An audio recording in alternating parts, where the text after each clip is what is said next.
Hi everyone, welcome back to Monday Positivity, where we dive deep into the stories and wisdom of remarkable individuals. In today's episode, we're honored to have Philippa as our guest, and she had been a guest on the show earlier also, and I love talking to her, I love listening to her. She is a font of knowledge and insight, and in this episode, she specifically shared her journey, touching on different topics that resonate deeply with many of us, from her passion for swimming and the unexpected benefits of cold showers to her profound insights on body acceptance. Her perspective on holistic well being is truly inspiring. Delving into her professional journey, she opens up about her experiences in risk and compliance within law firms, grappling with the urge to stand independently despite familial support, a sentiment many of us can relate to as we navigate our careers. She bravely discusses her struggles with burnout, the revelation of her sensitivity trait, and the journey through trauma and physical ailments. She shares candidly about her experiences in therapy, learning to prioritize her own well being, and navigating career decisions with mindfulness. Throughout our conversation, her resilience and commitment to self growth shine through, offering invaluable insights for anyone on a journey of self discovery and empowerment. Join us as we delve into her story filled with lessons on embarking new journeys, on embracing vulnerability, advocating for oneself, advocating for highly sensitive people and their well being at workplace, and living authentically in pursuit of well being and fulfillment. Let's talk about your cold water swimming first because it seems like a unique hobby. How did you discover your passion for it and what draws you to this activity? I think so. Cold water swimming is quite big here in the UK because, of course, we're an island, we're surrounded by water, and we've got it's cold. It's all cold. So if you want to swim in the sea, then it has to be cold, and it doesn't really get warm, even in the summer. And I know over many years there've been lots of people who swim in the cold water, but during the pandemic, it became really big because, of course, people couldn't go into swimming pools, leisure centres, all of those things. So a lot more people started wild swimming or cold water swimming, whatever you want to call it. And I suppose I just heard about it more and more. I was like, oh, that sounds like I was always really interested, and I couldn't work out why, because, well, maybe we'll come on to I realized why later. But one day, I think it was 2 years ago, it was boiling hot here in the summer. Well, boiling hot for us anyway. And I'd been hearing about all these places that people were well swimming, and one of them is about half an hour away from me because I live sort of slightly inland. Um, and it just came to me. I was due to go for a walk with a friend of mine, and she'd had the same thought. And she messaged me and said, I don't suppose you fancy going to the pool in Clevedon, do you? And I was like, oh, yeah, right. I really do want to do that. So we went. It was July. It was baking hot. It was a way to cool down. And we loved it. We absolutely loved it. I call it a pool or a lake. It's a marine lake. So it was built in the, I don't know, 50s, I think. It's right on the edge of what is the Bristol Channel. And it fills up when the tide comes in. So it's always got water in it because the tidal range of where I live is massive. So the tide goes right out. So we went and we loved it. And we just carried on going. We went nearly every day after work at the end of the day when it was boiling hot.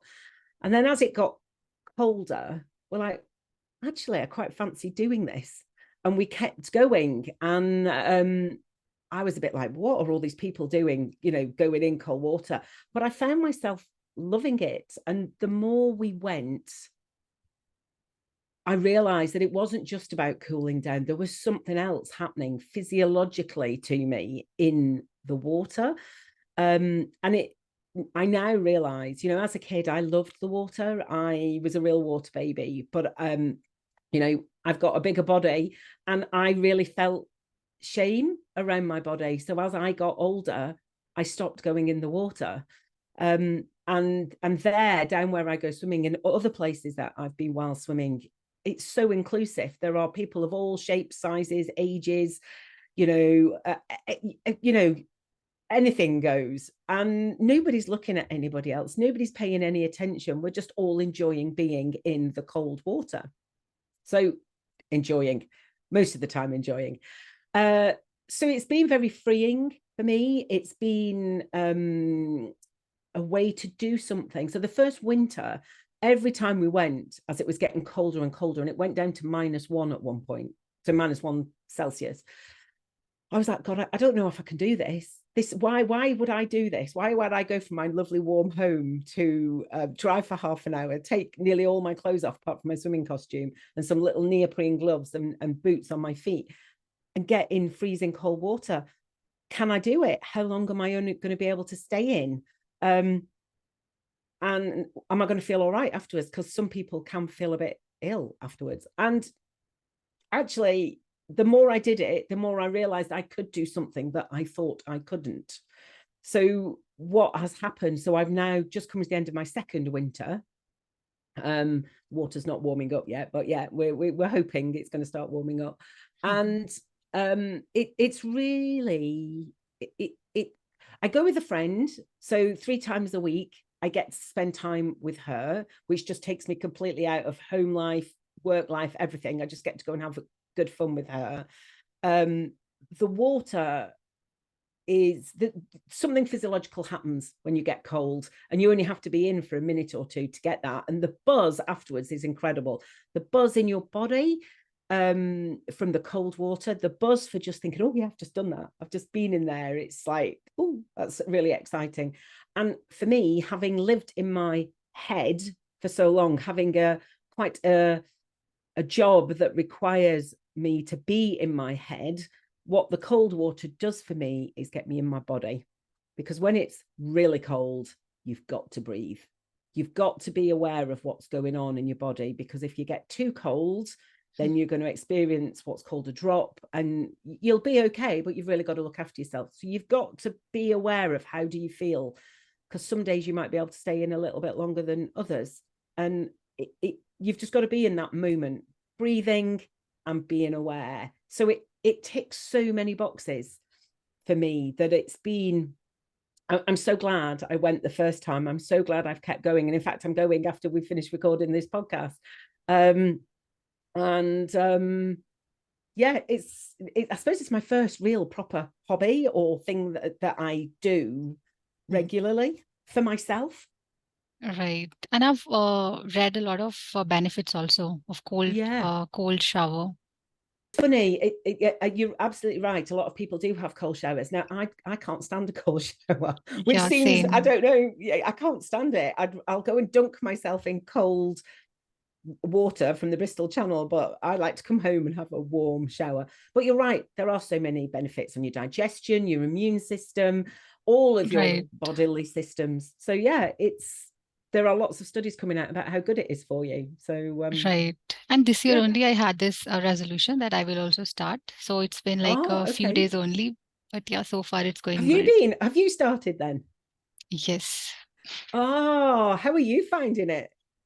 It is fine. Like I've seen a lot of changes. Like you said, there are benefits to your immunity and all that, immune system. So I Yeah. have seen many changes. But yeah, it is a bit challenging, once you get into it. But yes, It is. Oh, well done you for trying anyway. yeah, thank you. Yeah, great. And now let's talk about your career choices also and your Yeah, career experiences. yeah, Because you are a highly sensitive person, you're also a life coach and a speaker also. yeah. And you have navigated, I think, various professional paths. So how did you go about it? Well, I only discovered I was highly sensitive probably 4 years ago now.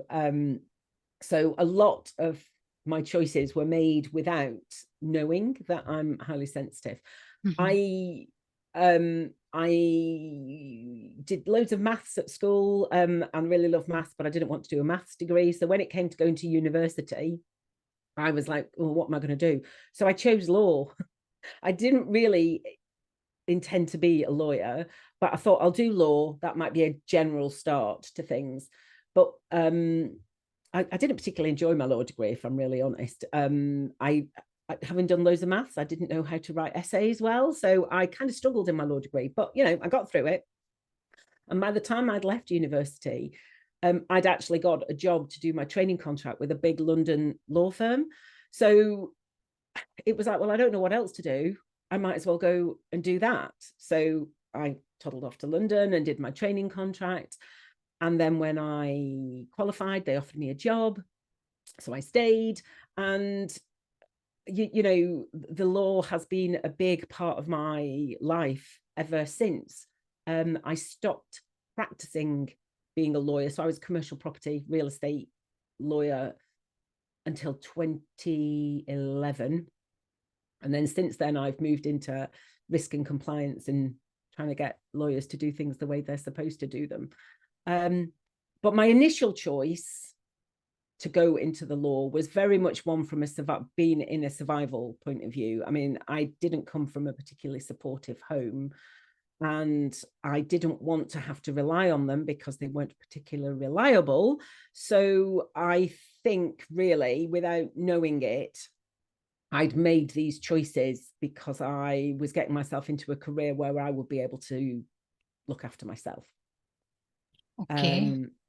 So I think that's initially why I chose that. And then I carried on and stayed there for so long because it was what I knew. Mm-hmm. And I think, again, I was still very much in survival mode there. I was very much, well, this is what I know. This is, maybe despite the fact of how stressful it was and not particularly good for me as an HSP, it kind of felt safe, which Yeah. now I'm saying that feels really strange. But at the time, I think it felt safe. So that's why I ended up in the law originally. Yeah. Yeah. And you also mentioned that you decided to leave your legal career in 2019 and then maybe later returned in 2022. So what Yeah. factors contributed to your initial burnout and then subsequent decision to re-enter the legal field? Yeah, okay. So I mean, I burnt out quite a few times, really, not quite as severe as the last time, but now looking back, I realize it was burnout. I just couldn't function and had to take time off work, Mhm. get myself back in a better place, and then go back and do it all over again. Um, I think the hard thing for me was that I was good at it. So I kind of knew, there is part of me that knew I found it tough, but I was also good at it. So it was quite hard and I wasn't drawn to do anything else. So it was that's why I stuck it out. In 2011, both my children started school. And I decided to leave practicing as a lawyer. So actually being a real estate lawyer, then, because I wanted to be around for school holidays. I wanted to be able to take them to school and pick them up, and that is not conducive with a legal career. By then I was living in Bristol, but working in a big law firm in Bristol, and I just knew that wasn't going to work. I could see around me all the women who were working through school holidays and their kids were in holiday clubs, which was absolutely fine. That was their decision, but that wasn't what I wanted for my family. So I I stopped practicing then, and I was approached by a big insurance company who I'd done some work for, and they asked me, they said, I know you probably don't know what you're doing, but we think you can do it. Will you please write a risk management paper for us every month? Because the person who does it is going on maternity leave. I mean, this is completely out the blue. I had no idea that that was going to happen. And I was like, well, I'll give it a go. So I did give it a go, and I ended up doing it for about 18 months. And I had to come up with a topic to write all about risk management in law firms, and then I'd research it, and then between us we'd agree what it, and once a month this thing would go out. And bit by bit I was learning about risk and compliance in law firms. in a way that you never do when you're practicing. You don't really understand all this stuff that's going on behind the scenes. And then when that came to an end, I realized I quite liked using my legal experience, but I didn't want to practice as a lawyer again. So I got in touch with somebody who I knew had opened their own law firm, got in touch with them and said, this is what I've been doing. You know, if you're interested, maybe I can come and help you. And I ended up going to work for him and his company for 8 years or so. And was their risk and compliance officer in the end, and learned more and more about risk and compliance, largely because the biggest area of risk usually, well, most often, is around property. So my property experience really helped me with the risk and compliance stuff. I was still very unaware at this stage that I was highly sensitive. I was aware that the job was taking its toll. I was aware that I was probably giving too much of myself to it, but also I didn't know how to pull back. I didn't know how to give less.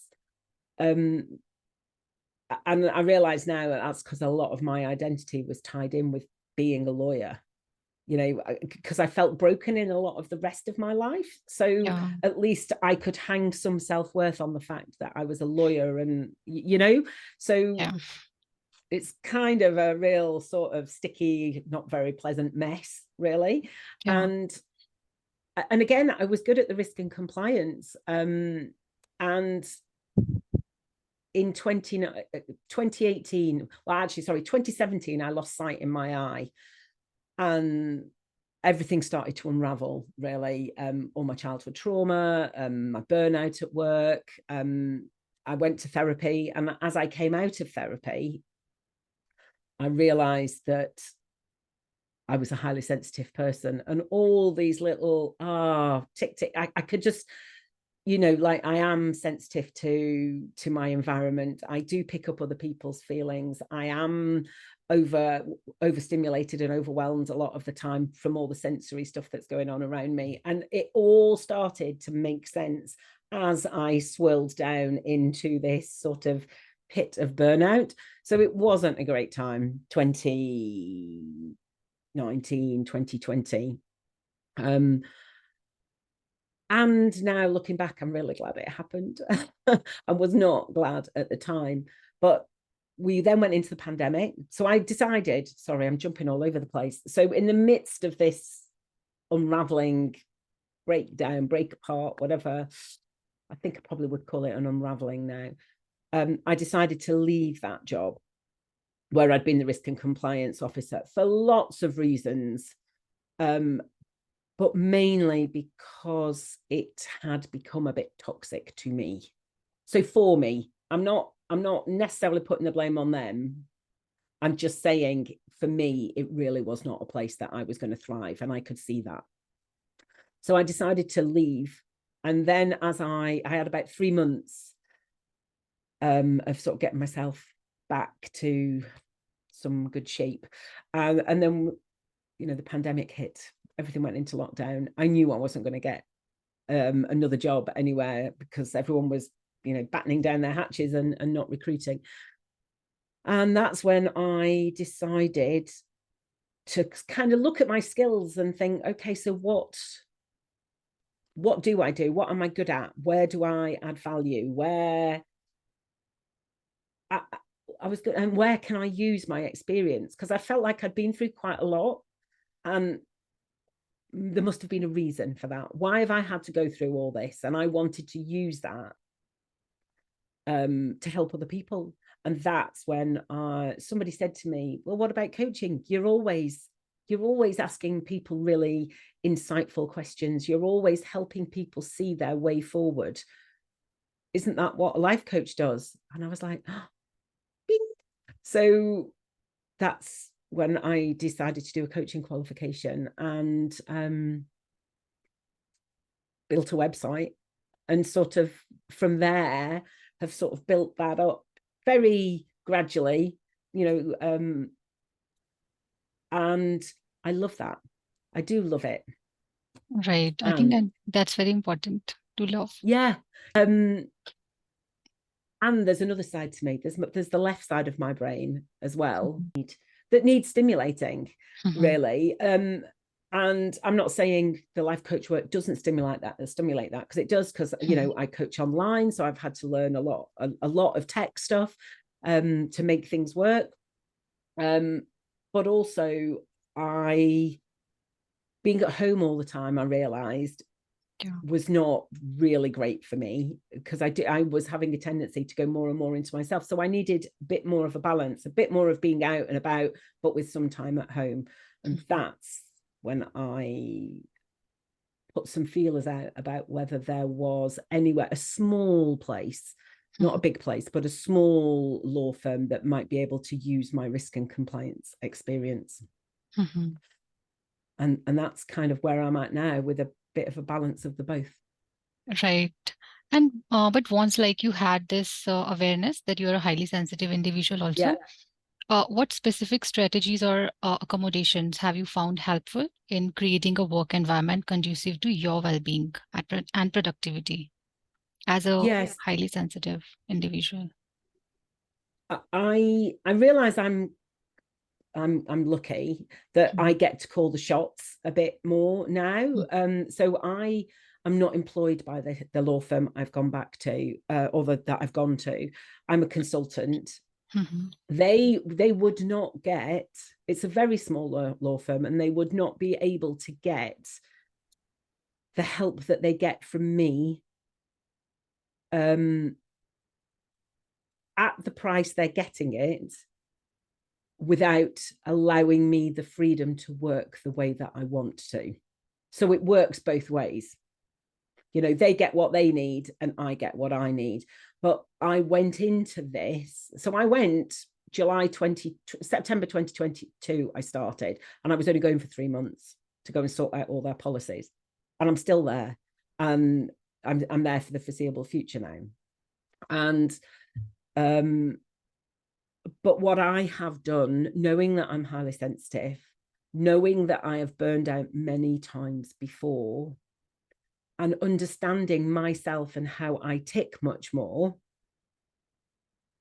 I have gone into this position with my well-being being very much at the forefront. And I've just been through a really busy February, really busy family-wise, busy in my coaching business, busy in the law firm.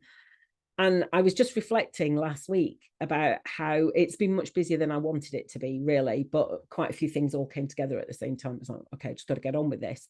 But I realized that even though had all this stuff to do, I managed to carry on doing the yoga I do for my neck and shoulder every morning. I carried on doing that.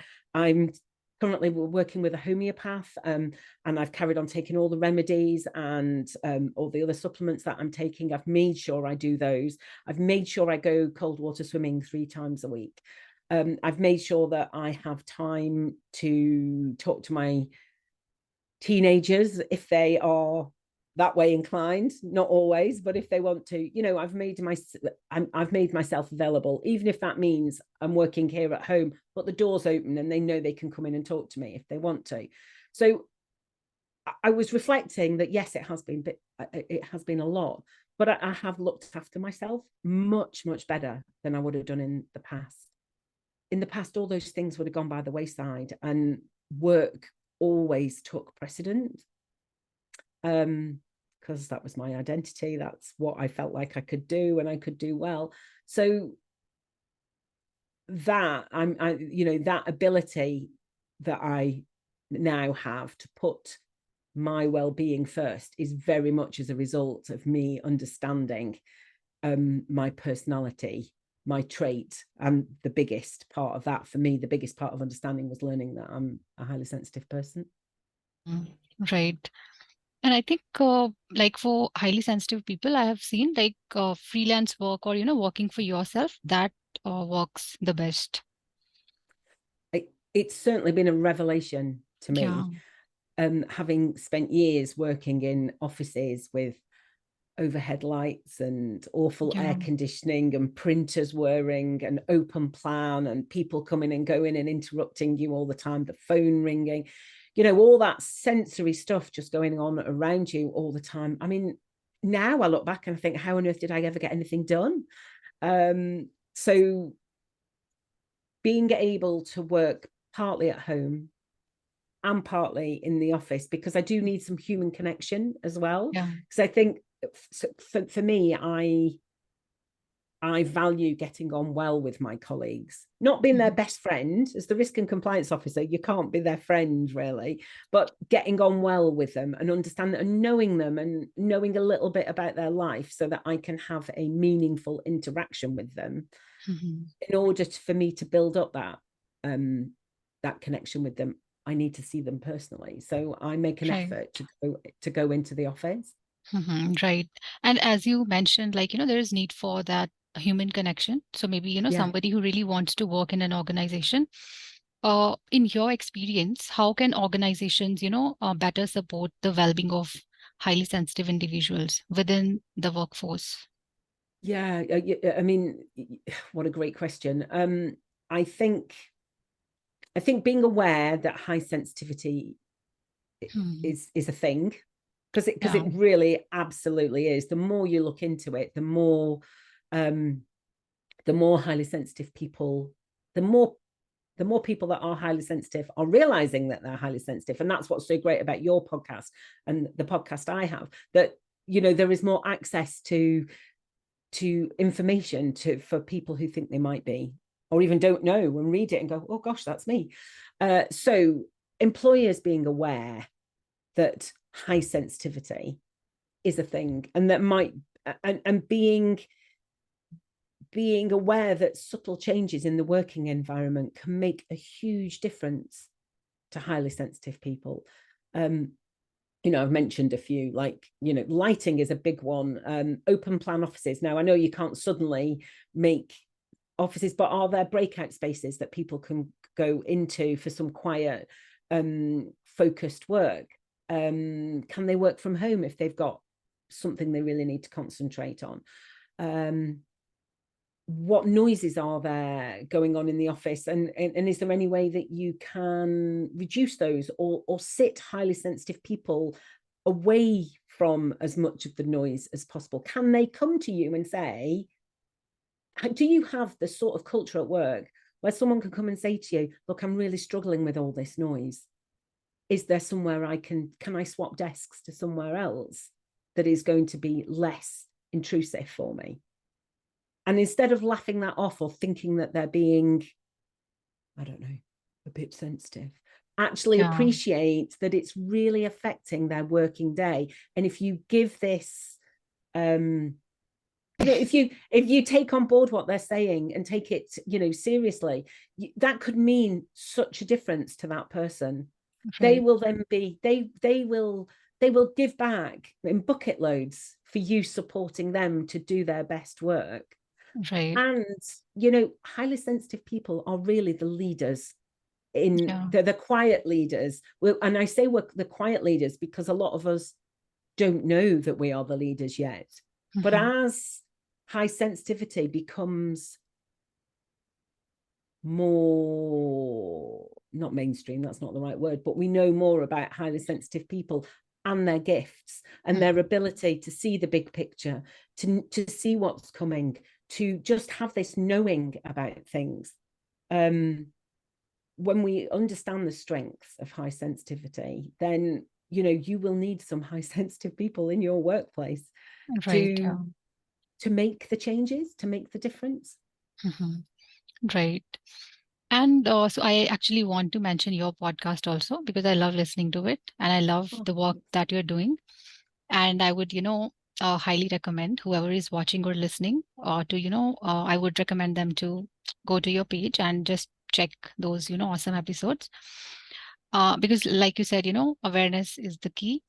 And could you also share a specific moment or like, time when you successfully advocated for change in your workplace environment once you understood your needs or maybe, needs of someone else? Yeah, so that's a good question. Because I think I probably do this all the time without realizing it. So I have to bring it into my consciousness to actually then articulate it. I mean, I'm certainly much better at advocating for myself, but you're not talking about me, are you? Yeah, it can be about you also. If you had to maybe, Okay. yeah, Okay. voice your Well, needs. with this new law firm Hmm. that I'm working at, when I went to see them, straight off, I said, I don't want a full-time job. I said, I don't want to work full time. I don't even want to work 5 days a week. Initially, I can give you 12 hours. And they went, right, okay, we'll take that. And I am doing a bit more than that at the moment.